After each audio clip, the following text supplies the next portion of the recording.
Assalamualaikum warahmatullahi wabarakatuh. Salam sejahtera, shalom, om swastiastu, namo buddhaya, dan salam kebajikan untuk kita semua.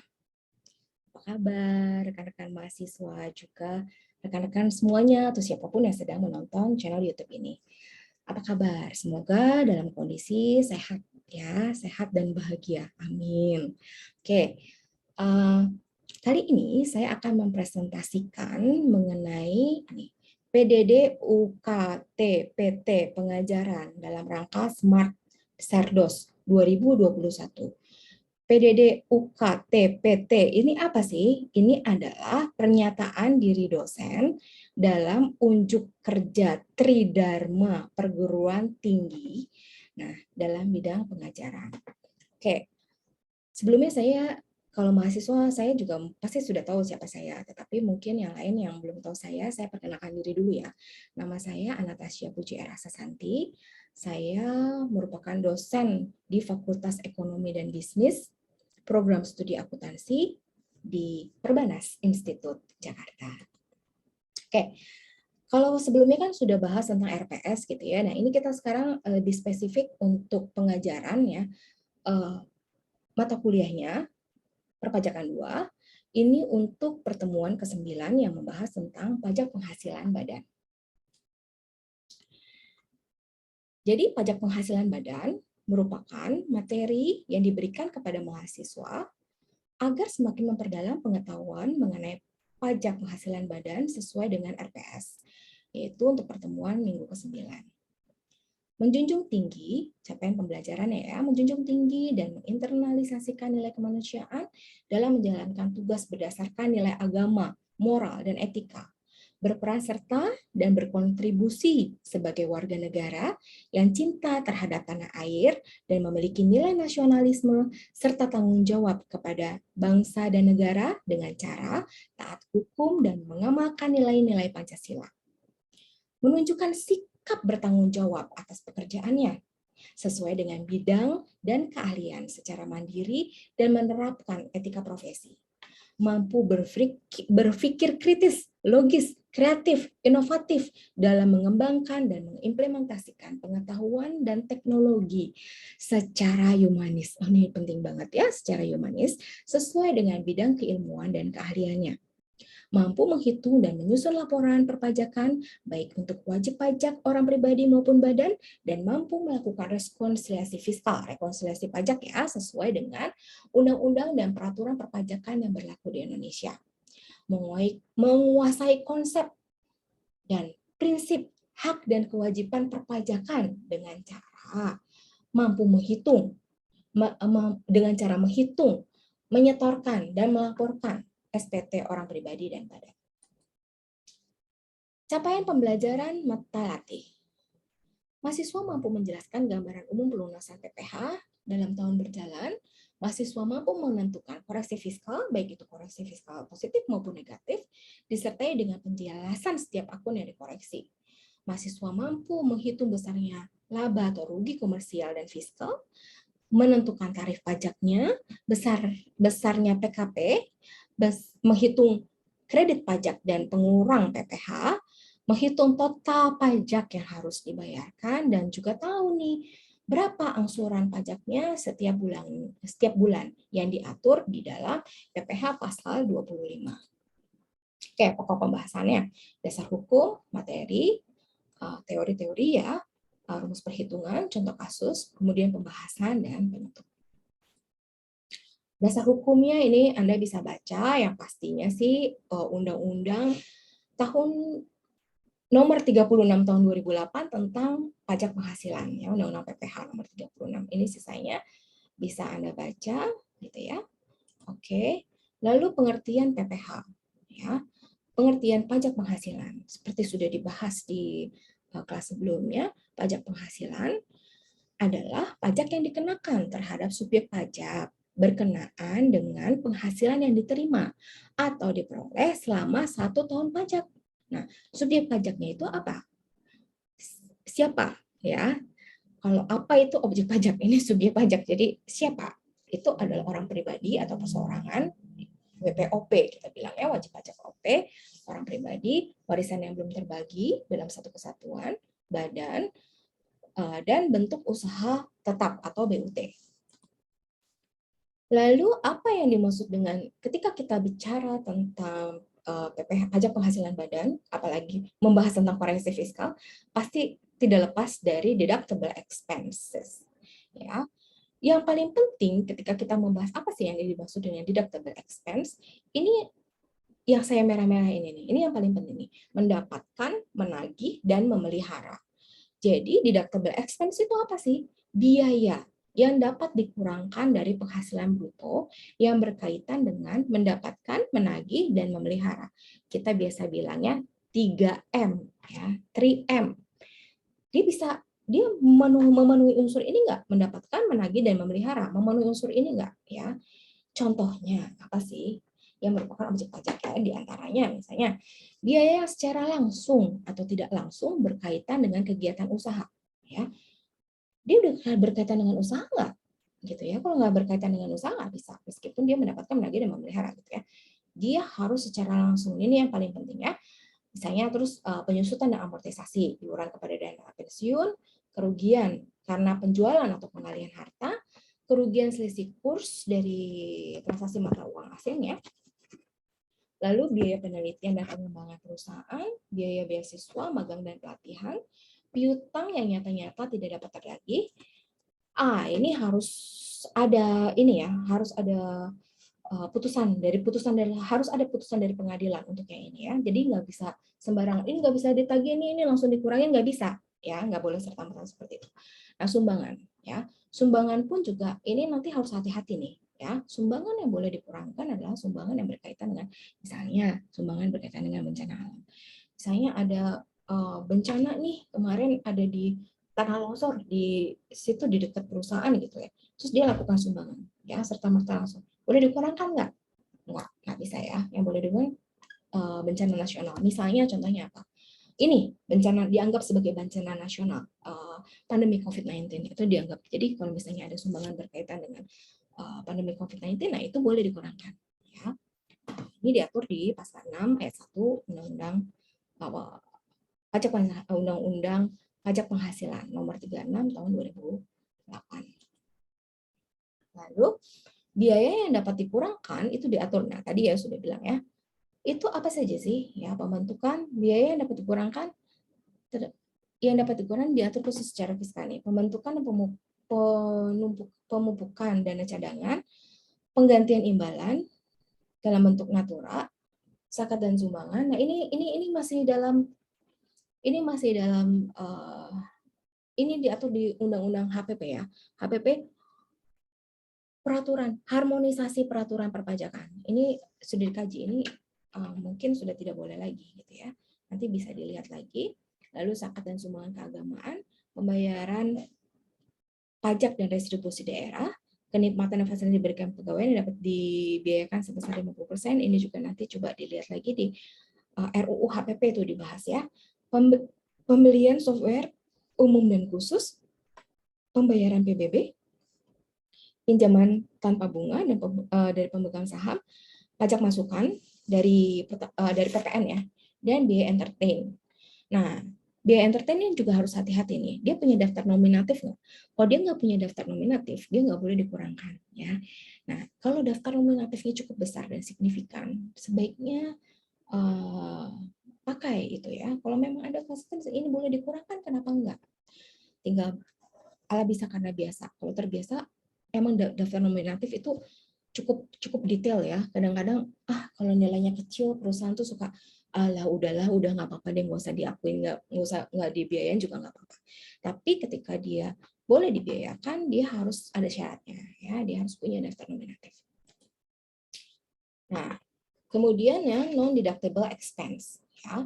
Kebalikannya, tadi deductible, nah ini non deductible.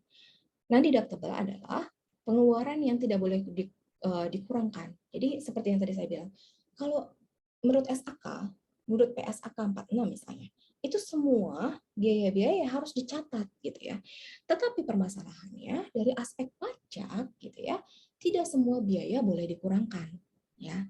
tidak boleh menjadi pengurang atas pendapatan, tidak boleh gitu ya. Nah, ini ada syarat-syaratnya. Apa saja sih biaya-biaya yang tidak boleh dikurangkan dalam penghasilan bruto? Ya, misalnya pembagian laba dengan nama dan bentuk apapun. Biaya yang dibebankan untuk kepentingan pribadi.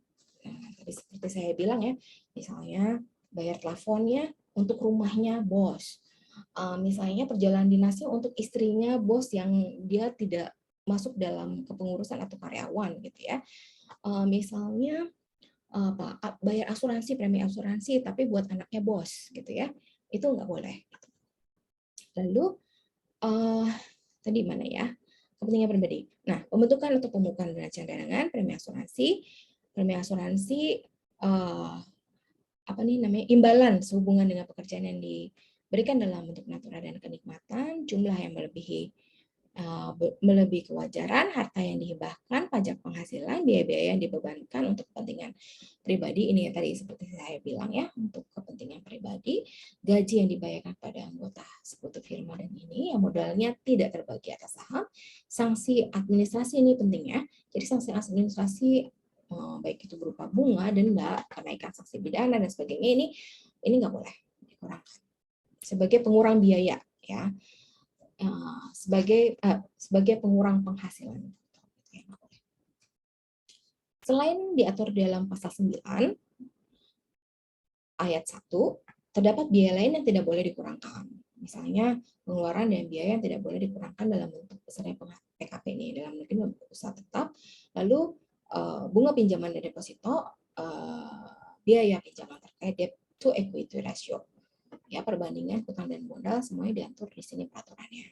Untuk peraturannya sebenarnya Anda bisa lihat lebih enak sih, kalau saya sih lebih suka lihat dari Ortex ya, dari Ortex, karena kalau dari Ortex tuh kita bisa lihat tuh peraturannya, peraturan apa, terus nanti di sini kalau dia tidak berlaku lagi peraturannya akan ditulis di situ.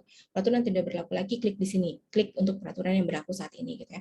Terus nanti setelah baca peraturannya, terus nanti di bagian bawahnya tuh ada itu peraturan yang terkait. Jadi kita bisa lihat link-linknya apa aja sih yang terkait dengan peraturan tersebut. Ya, enaknya di situ. Tapi Anda bisa lihat juga di pajak.go.id itu juga ada sih di situ. Jadi Anda bisa lihat. Lalu kita bahas selanjutnya adalah PKP ya, penghasilan kena pajak. Itu apa sih? Penghasilan neto secara fiskal yang mungkin tidak sama dengan penghasilan neto secara komersil. Jadi fiskal dan komersil itu tadi beda ya, disebabkan perbedaan metode pengakuan pendapatan dengan biaya. Yang ini yang tadi saya bilang nih, yang satu diatur di SAK, yang satu diatur di Undang-Undang Perpajakan. Kalau SAK peraturan komersil ya acuannya SAK ya. Kalau misalnya perpajakan ya acuannya peraturan dan Undang-Undang Perpajakan gitu ya. Karena tidak semuanya biaya-biaya atau penghasilan boleh diakui oleh perusahaan. Itu kalau menurut fiskal. Tadi kita sudah bahas tadi kan deductible sama non-deductible. Oke, sekarang kita bahas apa sih koreksi fiskal positif, apa sih koreksi fiskal negatif. Koreksi fiskal yang positif itu mengakibatkan bertambahnya jumlah pajak yang terutang. Ya, jadi jumlah pajak terutangnya semakin besar. Kenapa? Laba fiskalnya meningkat, ya, akibat dari berkurangnya biaya dan meningkatkan penghasilan. Ya, sementara kalau misalnya koreksi fiskal negatif mengakibatnya berkurangnya PPh terutang yang tadi biaya-biaya boleh dikurangkan sama yang tidak boleh dikurangkan. Ya, dia kena positif kalau menyebabkan jumlah PPh yang terutang semakin besar, dan negatif kalau mengakibatnya berkurangnya PPh terutang. Kenapa? Kenapa? Laba fiskalnya menjadi turun. Kenapa? Karena ada penambahan biaya. Penambahan biaya artinya apa? Biaya itu boleh diakui secara fiskal. Ya, ketika biayanya bertambah, otomatis penghasilannya berkurang. Otomatis jumlah pajak yang dibayarkan juga berkurang. Itu logika sih. Oke, sekarang bagaimana tarif? Kalian bagaimana mau menentukan besaran pajak berhutang? Bagaimana kalau Anda tidak tahu tarif? Ini Anda harus tahu tarif ya. Jika peredarannya melebihi dari 50M, tarifnya 25%. Ya, dikali PKP-nya. Kalau 4,5 sampai dengan 50 M, dia dapat fasilitas nih. Fasilitasnya 50 kali 25 dikali badan, 25 dikali PKP-nya badan. Ini untuk yang tidak dapat fasilitas. Nanti kita lihat deh contoh perhitungannya ada ya. Nah, yang kemudian jika peredaran brutonya sampai dengan 4,5 M, ini boleh pakai tarif seperti ini, atau boleh pakai PP 46 ataupun 23. PP 46 1%, nanti kan 1%, 23 itu diturunkan jadi 0,5%. Nah, biasanya wajib pajak di luar masa pandemi ya, itu sebaiknya melakukan simulasi. Sebenarnya dia tuh lebih menguntungkan yang mana? Mau pakai tarif seperti ini, mau pakai rumus seperti ini, tarif pajak seperti ini, atau langsung final aja, tinggal dikali 0,5%. Jangan salah, kadang-kadang ternyata menggunakan tarif seperti ini bisa saja lebih kecil gitu ya daripada dikenakan final. Tapi kadang-kala orang tuh juga berpikir dari segi kepraktisan, selisihnya cuma sedikit, praktis udah langsung aja PP 23 gitu ya. Terlebih lagi, tadi kita bahas ya, insentif pajak terkait pandemi COVID-19, itu untuk PP 23, ya untuk khusus untuk UMKM gitu ya, penghasilan di bawah 4, sampai dengan 4,8 M itu dibebaskan dari pajak. Ya gimana kita lagi susah, wajib pajaknya lagi susah ya, bisa dapat untung juga, bisa ada misalnya bisa jualan juga udah untung karena daya belinya sedang menurun karena akibat kondisi keuangan yang tidak stabil akibat terdampak pandemi COVID-19 ini ya. Jadi semoga kondisinya semakin membaik. Tapi ini sudah membaik, ekonomi sudah mulai tumbuh lagi. Oke, langsung saja ke tarif pajak PPh Badan. Rumusnya itu kan tadi ya sudah ya.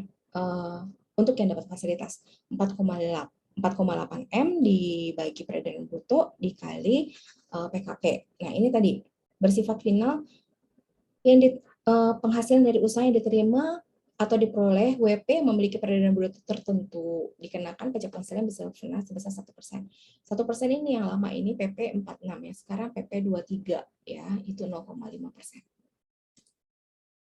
Nah, peredaran bruto PTY misalnya 4,5 M dengan penghasilan PKP 500 juta. Terus bagaimana perhitungannya? Jadi seluruh PKP dikenai tarif 50% dan tarif pajak penghasilan yang berlaku tidak melebihi 4,8. Iya, 4,5 kan berarti di bawah 4,8.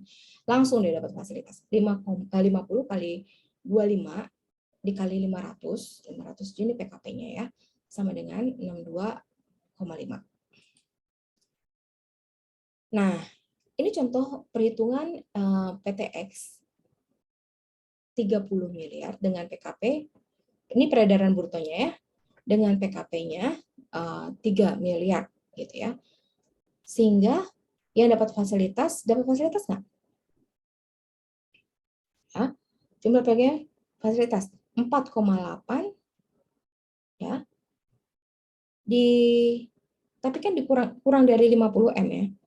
Jadi yang dapat fasilitas adalah 4,8 kali 3 bagi 30 dikali 3. Ini 3 miliar ini PKP-nya sama dengan 480.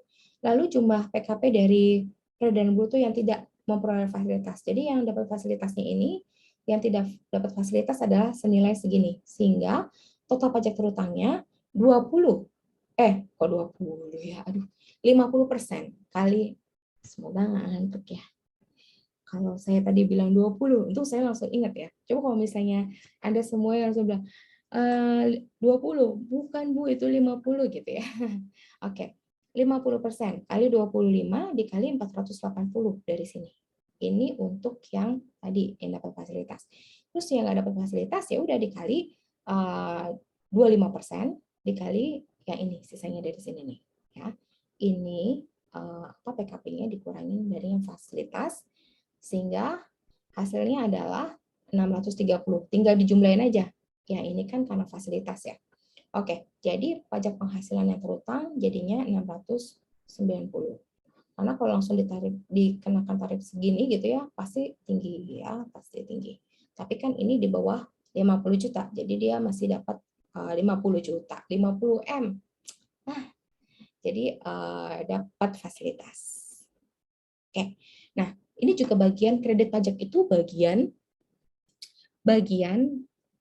dari manajemen pajak, ya, maksudnya mengoptimalisasikan kredit pajak. Jadi bisa menjadi aspek pengurang juga sebenarnya, ya. Nah, kredit pajak itu apa sih? Kredit pajak jumlah pajak yang udah dibayar, udah dihitung di awal oleh wajib pajak di masa periode awal gitu ya. Dengan kata lain, kredit pajak adalah akumulasi pajak yang diambil oleh pihak lain. Misalnya, dan sudah dikurangi dengan pajak terutang. Misalnya kredit pajak PPh pasal 22, 21, 23, 26 ya, 24, 25 gitu ya. Oke. Nah, ini contoh kasusnya. Contoh kasusnya biasanya si PT Raffi ini bergerak di bidang perdagangan ya. Eh, tahun 2020 ini cuma contoh ya. Penjualannya ini laporan laba rugi sih sebenarnya ya. Persediaan, pembelian, HPP. Jadi penjualan dikurangin HPP gitu ya. Terus dikurangin OPEX, operational expenses gitu ya.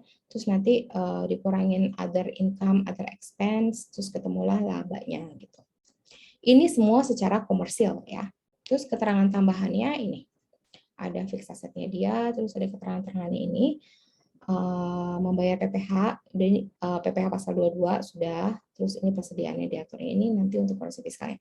Oke, PPh ini untuk kredit pajaknya ya, 22, 23, dan 25, ini sebesar segini. Ini kalian nanti tinggal baca, sebab kan saya sudah berikan materi ini sebenarnya. Nah, berapa besarnya pajak yang terutang? Dan sebelum membahas tentang besarnya berapa pajak terutang, kita harus lakukan dulu yang pertama-tama adalah koreksi fiskalnya. Nah, koreksi fiskalnya itu ada di bagian Excel ya. Saya akan mengajak Anda untuk melihat contoh perhitungannya di form Excel.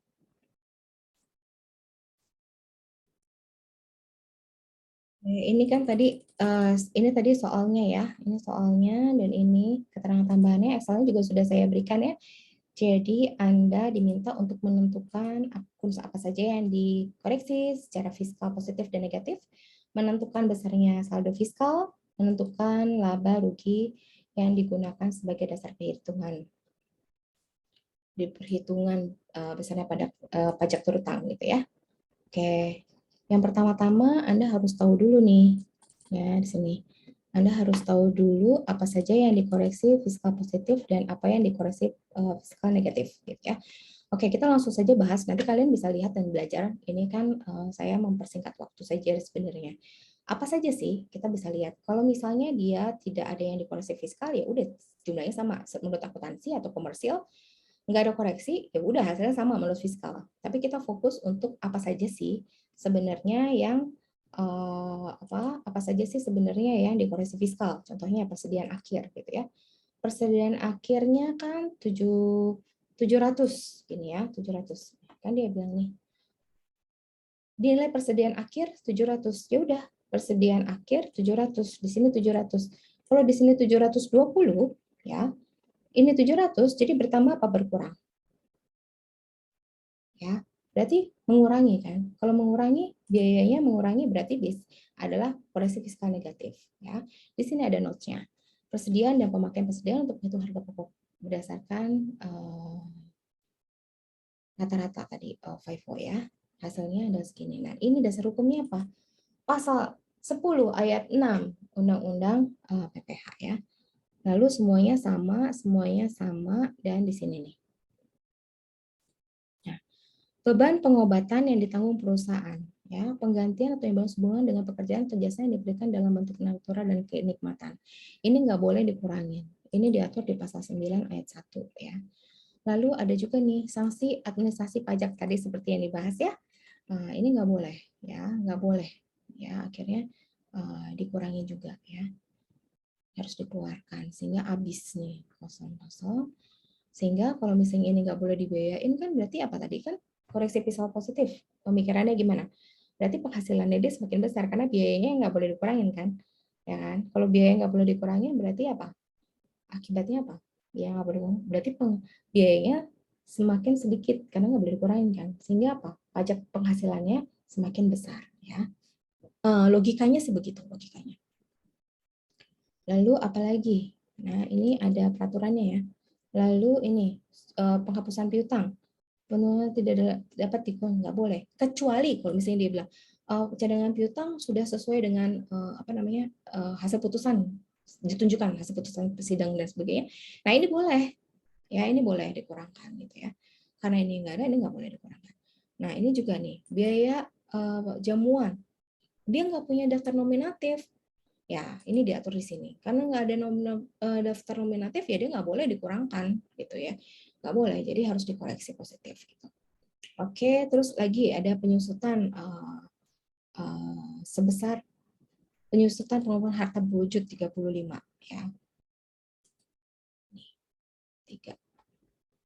Penyusutannya ini ada perhitungannya ya. 30 ada ada selisihnya 5.000 di sini dalam ribuan nih. Dalam ribuan. Oke, ini tadi ya. Terus ini apa nih? Biaya premi kebakaran. Boleh dikurangkan. Terus bantuan untuk ini nggak boleh ya. Ya, ini nggak boleh. Ini sama seperti tadi kan tadi saya kasih contoh nggak boleh kalau sumbangan untuk 17-an, sumbangan untuk kayak gitu nggak boleh ya. Ini juga nggak boleh nih, sumbangan untuk. Yang boleh tuh apa? Misalnya sumbangan untuk bencana alam. Tadi saya bilang terkait pandemi COVID-19 misalnya. Atau bencana alam yang diputuskan secara nasional, misalnya di Aceh dulu ya. Tsunami Aceh itu nasional itu. Jadi siapapun yang bantu itu boleh diakuin sebagai misalnya untuk pandemi COVID-19, sumbangan untuk COVID-19 di sini boleh, ini boleh. Ya, ini nggak boleh. Lalu untuk sewa kendaraan box, jadi dia ada penghasilan di luar usaha. Sewa kendaraan box sebesar apa? 9 besar pengenaan pajak berdasarkan norma perhitungan pajak penghasilan. Oke, ini ada sewa ya. Lalu untuk keuntungan selisih kurs itu boleh.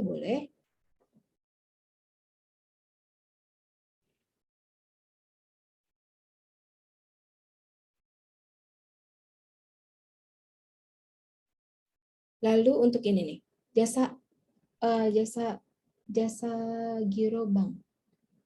Ini nggak boleh ya. Ini bunga yang dikenakan pajak final. Jadi ini juga dikoreksi negatif, penghasilan bunga deposito. Ini nggak boleh juga. Jadi ini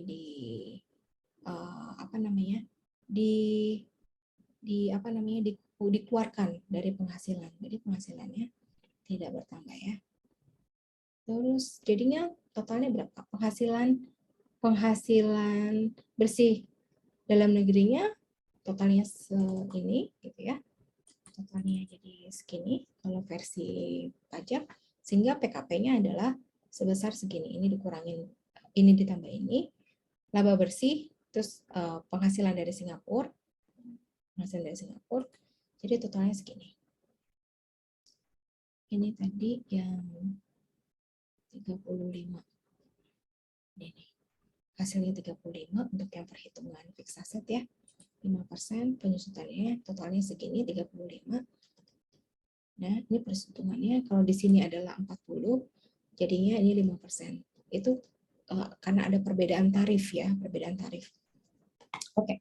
Sekarang kita juga harus tahu apa yang dimaksud dengan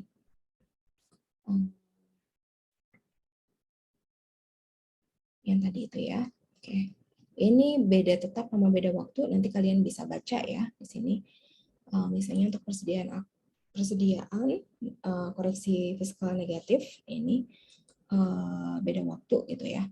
Jadi sebenarnya ada macam-macam ya. Kalian kalau misalnya perhitungan bisa langsung malah beda tetap, beda waktu, koreksi fiskal. Jadi ada juga yang begini, beda tetap, beda waktu.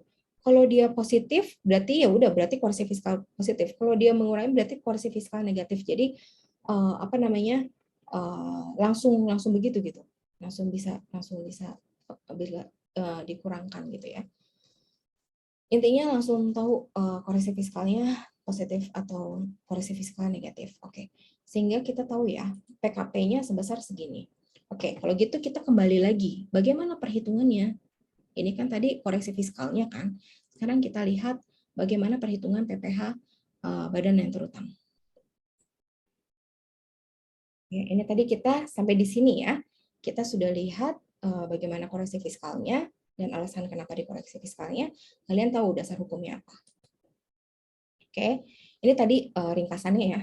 Sehingga ini PPh pasal 29-nya adalah 50% kali 22% kali 758 ya. Lalu kredit pajaknya adalah PPh 22, 23 dan 24-nya itu yang dari Singapura sebesar 22 sehingga PPh 25-nya ini adalah 12% dikali 4 juta sehingga 48 juta sehingga totalnya adalah dikurangin sehingga ini dikurangin ini gitu ya, totalnya PPh kurang bayarnya 10.180. Lalu ini belum dikurangin kredit pajak ya. Ya. Jadi 83 dikurangin kredit pajak, total kredit pajaknya 25, 83 dikurangin 25 sama dengan 58. 58 ini untuk setahun. Bagaimana untuk per bulannya tinggal dibagi 12 saja sehingga hasilnya sekian. Ngomongin virus corona nih. Oke, untuk kelas hari ini kita tutup dengan sebelum tutup kelas nih ada lagi. Saya sampai lupa, untung saya ingat ya. Sebelum tutup ya, saya ingin Anda belajar. Jadi untuk kalau misalnya akuntansi kan gitu kan, harus banyak latihan berhitung gitu ya. Jadi kalian saya beri tugas ya. Ini ada lembar kerja mahasiswa yang nanti saya share di e-learning karena kita kan sudah bahas e-learning kan. Kita bahas sebentar saya tunjukkan.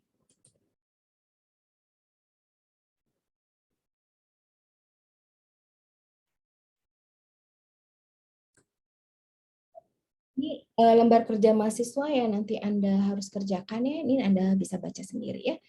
3 SKS itu kan dua bobot untuk materi, satu untuk proyek ataupun latihan. Nah, ini salah satunya ini adalah latihan gitu ya. Soalnya agak mirip-mirip tapi pasti berbeda. Jadi nanti Anda kerjakan sama untuk tahu koreksi fiskal negatif dan positif, tetapi Anda harus bisa menjelaskan seperti tadi dasar hukumnya apa ya ketika Anda koreksi fiskal baik negatif maupun positif. Anda harus jelasin dasar hukumnya yang mana, pakai peraturan yang mana, itu harus Anda harus jelaskan gitu ya. Oke, nah setelah nanti Anda kerjakan ini akan saya submit di e-learning dan nanti Anda akan kumpulkan juga di e-learning ya. Saya akan lihat bila Anda mengumpulkan lebih dari batas waktu yang ditetapkan, maka Anda akan ditolak oleh sistem ya. Oleh sebab itu kumpulkan tepat waktu. Kalau misalnya Anda yang mau diskusikan, ditanyakan, bisa gunakan WhatsApp group. Bisa tanya saja kapan saja. Saya terbuka untuk kita berdiskusi di e-learning gitu ya. Oke, saya rasa cukup untuk LKM nanti Anda kerjakan. Jadi sebelum pertemuan selanjutnya itu Anda sudah kumpulkan gitu ya. Baik. Oke. Atas penjelasan saya ini gitu ya. Kalau Anda ingin bertanya, gunakan juga forum diskusi. Forum diskusi itu digunakan salah satu, Bu, saya kan ini kan bagian dari video pengajaran gitu ya. Nah, Bu, saya nggak paham penjelasan yang tentangnya ini. Yang kalian kan ini video nanti di menit keberapa gitu ya. Kalian nggak paham dan kalian bisa tanya gitu ya ke saya. Oke. Lalu kalau gitu akhirnya tiba di penghujung pertemuan kita. Muncul virus di Wuhan. Jangan lupa jaga kesehatan. Banyak kata yang kurang berkenan, sudilah kiranya dimaafkan. Terima kasih mahasiswa saya yang terkasih. Juga terima kasih kepada semua saja yang menonton acara ini. Acara kayak apa ya? Nonton video YouTube ini. Nanti akan di-share di YouTube sebab video ini. Jadi nanti jangan lupa untuk teman-teman mahasiswa, rekan-rekan mahasiswa, Anda bisa komunikasikan di WhatsApp group, tetapi untuk Anda yang lainnya yang menonton juga bisa tulis di bagian komen, gitu ya. Terima kasih, saya berharap semoga video ini bermanfaat bagi banyak orang, gitu ya. Terima kasih, saya tutup pertemuan hari ini dengan wassalamualaikum warahmatullahi wabarakatuh. Sekali lagi, salam sejahtera dan salam sehat untuk kita semua. Baik, terima kasih. Saya tutup kelas ini. Sampai jumpa lagi di kelas selanjutnya.